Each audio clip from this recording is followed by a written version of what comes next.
What's a bad movie that you've seen lately? A bad movie I've seen lately. Yeah. It's tough to say, man. Actually, every film I've seen recently has been pretty good.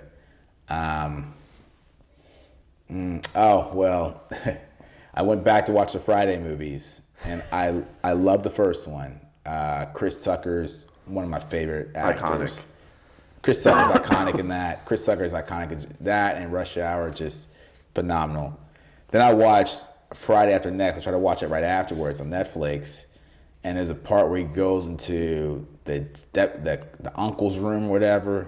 It was the uncle's room, and behind Ice Cube there's a boom mic and everything. As he's peeking in there, there's a giant boom mic. You see his sound hand behind him, and you guys can go back and watch it. It's like halfway through the movie. I'm just sitting there like, man. The quality dropped definitely on the sequel, but production value went up. Yeah, but quality dropped. But quality dropped, and then when I saw the boom mic, I was like, "Dang, you can blame the editor for that one." The editor just thought no one would notice, but he had the full crew behind him. So like, hey everyone. Yeah, so that was pretty much like a technical error. I was like, man, like. Anyway, so. Things like that, technical errors like that, I guess you can claim that as bad, but I still enjoyed the movie. Mm-hmm. What about you? What's the worst film you've seen recently? Oh man, a bad movie that I've seen recently? Man, that's a good question. Well, I just had it in my head, but it's gone. It was an anime movie that they made it to a live action. Death Note. Oh my god! These anime conversions are terrible. They're awful, dude. And the one in Netflix, dude, like no disrespect to Nat Wolff. Nat Wolff, I think he's a good actor. I think you know who Nat Wolff is. Wasn't Lakeith Stanfield in this one too? Yeah, he was. And who do you play? He was L. No. Have you watched Death Note, the anime? Yeah. He was L. And I'm not gonna say he took an L, but I know. but because just wasn't. If you've never seen Death Note, it's still not a good movie. No. My sister loves the movie only because she likes the lead actor. Oh, okay. Yeah, but the movie is just these anime adaptations just don't work. They don't work. Dude, Dragon Ball did it terrible. Dragon Ball Evolution, Death Note, Cowboy Bebop. I've only seen one good example of it, and that was Tom Cruise and Emily Blunt, Edge of Tomorrow. That's based off of anime. Is like heavily based off of anime? Yeah, it's yeah. Have you heard when he's like in that robotic suit and he dies when he reawakens? Right. That's based off an anime. Okay. That is an anime. I think that anime is called Edge of Tomorrow. Right. Yeah. Okay, so that's only that. Yeah. Well, and Tom Cruise is just phenomenal, dude. You know, I'm actually late to that party, dude. Like, I know Tom Cruise has been around for the last 30 years, 30 years plus. He came out in the late 80s. I don't know if Risky Business was his first role, but it's not too far from it. I think Top Gun was actually his first role. I think he came full circle. For sure. But yeah, Tom Cruise is great, man. Really, whatever he touches comes out. He's like definitely huge. He's definitely good at quality control. Heard The Mummy wasn't great. No. No.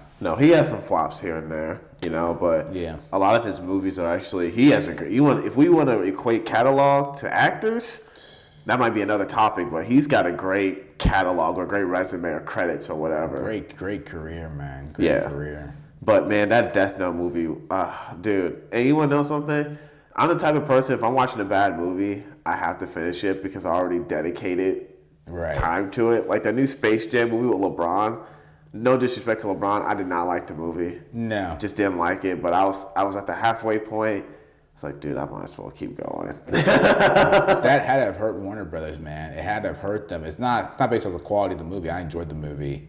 The problem is at the time that HBO Max thing, and that HBO is great, but just the streaming, skipping theaters hurt that movie so bad. No, what happened was they were doing theaters and the HBO Max released at the same time. There was a pandemic at the time. Like no one was going to theaters for anything at the time, man. That's true. Like no one was in theater. Theaters did not research. Just keep in mind, this is the middle of 2021, right? This is around. This is summer of 2021, and it's just such a weird time for this movie because the pandemic was still pretty heavy then. I say we got out of it March 2022. Yeah. And that's when Top Gun Maverick came out. That's when we I think Top Gun Maverick is what brought cinemas back. And exploded. It exploded. That was kind of the benchmark of bringing cinemas back. So I went to see the movie and I saw everyone there. And of course, Top Gun was great, but also it's the timing that helped. It was a different time. People were just tired of it, right? Universal, I think, was that Universal or Paramount? Paramount. Paramount was smart. They didn't do what Warner Brothers and Disney did by releasing on their streaming platforms. No. They waited. They held the movie. And I think Tom Cruise had a lot to do with that as well. Well, I heard someone say it best, and I'm really glad they did. They said that there's a rule that entertainment followed for so many years. We followed, if you build it, they'll come. And he said today, that's not true anymore. These streaming platforms are proving it. And I would argue with that, saying they just haven't put out enough content yet. There's just not enough time yet. But what he's trying to get at is they try to do that during the pandemic. We build it, they'll come. So my idea is I'm going to release this on my platform, and they just took hit after hit after hit that told them that, hey, we can't do this anymore. Because these subscriptions for $6 for 10 people to see it is not equating back to any return. And we still have to pay the actors. We still have to clear that check for that. We have to clear the check for that. And so the industry still has to go into the same formula of theatrical release. And you have to find something else to supplement the DVD sales, which you don't have DVDs anymore. Which DVDs I remember when we used to buy DVDs, it's like a robbery, man. I mean, when you used to buy DVDs, it was like, my mom would buy them and stuff like that, like $20 a DVD. Basically a movie ticket today. It's another movie ticket to grab and take it home with you. Yeah. And it's just like, even if you go on Amazon to buy a movie now, it's $3.99. Depending on what, that's true. Yeah, that's true. And so people don't realize how much money is being lost in this industry. And that's why people are shooting their own projects for as low as they can, going out doing their own press. One of my close friends was talking about Air. The movie Air was great. Ben Affleck, Matt Damon, Chris Tucker. Everyone's doing more press than ever before. They're doing more press than. And Chris Tucker, he hadn't been in a project in a while. I'm surprised he's all over YouTube right now. But yeah, my bad. For that reason, because people have stake in the movie, and the people who have stake in it are the actors. And so actors are like, dang, I threw some bread into this. I need to get my money back. And then some. And then some, right? If they were actors are employees, for people who don't know. And so when you're just an actor on a project, you're trying to get, that hotel in London so you can do press for another movie. You're trying to do all sorts of other plays and put a lot of A-listers try to do all these different plays and moves, saying, no, I need this, I need a trailer here, I need this kind of meal this day. I want to be put in London for this day because I do press for another movie. And the film's like, no, we're not coming to budget for you to market another movie. All sorts of kind of stuff happens. And then when marketing comes around, they'll drop the ball in some places. Mm-hmm. For example, they said part of the reason why Hulk didn't stick with Edward Norton was part of it was since he didn't get the film edited the way he wanted it to, or they didn't go with his version of it. They said that he dropped the ball on the press tour. Like he didn't go on the press tour. And so that's a big part of these bundles and packages that are contractually signed and put forward.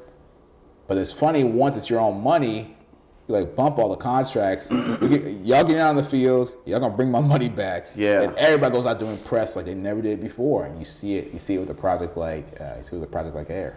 And I think, you talked to me about your friend. You said that Matt Damon and Ben Affleck aren't making as much money as they did back in the day. And I think that goes back to DVD sales, man. That goes back. Man. And, what's cool thing, I remember we talk about, we have aspirations of starting a tech company in the future. Right. And it's funny how the tech company is now being integrated or into the film industry right now with streaming platforms like Netflix. And then you have some of these big movie companies starting their own streaming platforms like HBO Max, Disney Plus. It's because those tech companies make a lot of money. And that's why every year from now on, subscriptions are only going to keep going up. Disney Plus, when it came out, was $7.99. Now it's $10.99. Netflix, I remember paying $10 for it. Now I'm paying $20 for it. And they're only going to keep going up, dude. And here's the deal about that, man. I was told about this in 2020, 2021. And this is sort of weird beep going outside, but no. Yeah, sorry about that, guys. Yeah, sorry about that. But I heard about this in 2020 and 2021. I was listening to some people who were talking about the financial health economists talking about the world's, economy, and they said that we're in a weird stage of deflation and inflation simultaneously.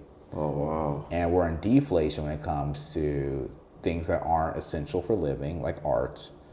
So deflation is that, as you see, movies are $3.99. As you see, you can stream for all one set price, so a family can watch it. We're in a position of deflation there. We're in a place of inflation with the necessities, which can be your food, your water, and your shelter and housing. So we're in an odd spot of deflation and inflation. And so any app in your app store is going down. It went down in price during that time. All the music you consume, you used to buy albums for $12. You buy an album, and now you don't have to buy a song at all. All you gotta do is just get a subscription to Apple Music or Spotify. You're not even buying a single song. You're just dividing up the pie, and so art. So, like I say, it's a feast and famine industry, but it's more so on the famine side now because, due to the fact of the deflation part that economists were talking about. Yeah. And even though you're paying $20 for Netflix, if you were to utilize that, how many movies could you watch with that $20? If you watch one movie a day, that's 30 movies a day. 30 movies a day for $20 to divide up that pie, dude. That's 80 cents per movie. Yeah. 70 cents per movie. It's like we shot this movie for $200 million. Or we shot this movie for $80 billion. We shot this movie for $10 million. And you watch it for 80 cents, like, damn. And who watched it with you? You know what I mean? Did you have someone over when you watched it? Did you have everyone on the couch when you watched it? How many people are on your account? How many people are on your account? Password sharing. And so when people want to get into this industry of film, just realize the economy of it and realize the reason why it's so difficult to get into is not because you're not talented. It's because this industry, it's not because you're not talented. Sorry about that, guys. This is our alarm. Make sure that we're on track here. That's why I tell people when they're wanting in this industry, it's not that you're not talented, the reason why you're not in. It's not because you're not good looking enough to be in it. Not because you don't have enough connections to be in it. It comes down to the money. The money is not really there like that. And so for the few people who've been sworn in or who have an audience, those are the ones they want. We're off the influencer wave. I mean, unless the influencer wants to be a producer. If influencers want to put money in the pot, then come on. I'm pretty sure they have before. And they bought their way in a lot of times. Yeah, I mean, if you want to put your money in, we're not paying for you guys like we did back in 2017. 2017, we saw what happened to YouTube Red. We used a lot of you guys, and then we lost money still. Didn't work. If y'all want to throw your money in to be in a movie, bring it on for you. Yeah. All right, we'll find you a spot. But today, you gotta have a set audience that we know once this is out, we're gonna use your name for. Another part that I was told by the same friend who does a lot of budgets for these projects. He also told me that when these big stars have a flop, like Ben Affleck, he doesn't have a flop right now, but if he did, and it's with Warner Brothers or wherever, this one he just did was Amazon Studios. But if he has a flop with one of them, they know that this is how it works. You flopped with us, you owe us one. And so they're not that they're still SAG rules to follow, they're still going to pay them. But it's like you owe us one, and it means that basically you do a cameo for the next Justice League as Batman. You do this or do that. Like when we call you, you have to give us a couple yeses here, because what we're going to do is we're going to use your name to farther push the movie when we put on the billboard or whatever. Right. And so you're gonna owe us one. So that's why they're okay with someone like Ben Affleck flopping if he did with 10 million or even 50 million or 80 million. Obviously, it's still a cap on that budget, but they're okay with him flopping because it's like you owe us one, and we know your name rings true. Right. And Ben Affleck has a great relationship with Warner Brothers, so in order to keep those relationships going, like, I have a flop, so I have to do it goes back to being an employee status, whatever they ask, I kind of like have to do it. Exactly. You go from being like the boss, the CEO, to being an employee next day. Oh no. And it's okay. It's the nature of it. Someone said it best to me. He said that it's what people's misconception is. Guys, you'll never truly be the boss. I don't care what you do with your life. You're always going to be serving somebody. Even us, we're starting a media company. We're always going to be serving the public and the listeners. Absolutely. And then a lot of people serve the board, when it comes to going public and IPOs. So you always and you always will be an employee, but your reward will not always be the same. So being an employee at the front desk or cashier at a fast food place is different. Or Rouse. Or being an employee at Rouse or at Chipotle is different than being an employee that employs other employees. And CEOs are employees. CEOs are employees. That's what people's misconception about all this stuff. They're just the highest rank of employee. The C-suite is the highest rank of employees, but you're still employees. Or someone on the beach who's getting paid from all of your hard labor. Mm-hmm. And if they're smart, they're not on the beach at all. They're actually starting other companies, other ventures.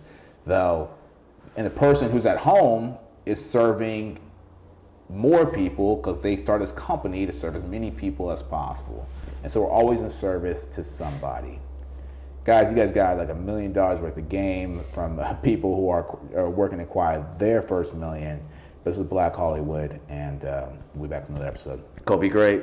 Go be great.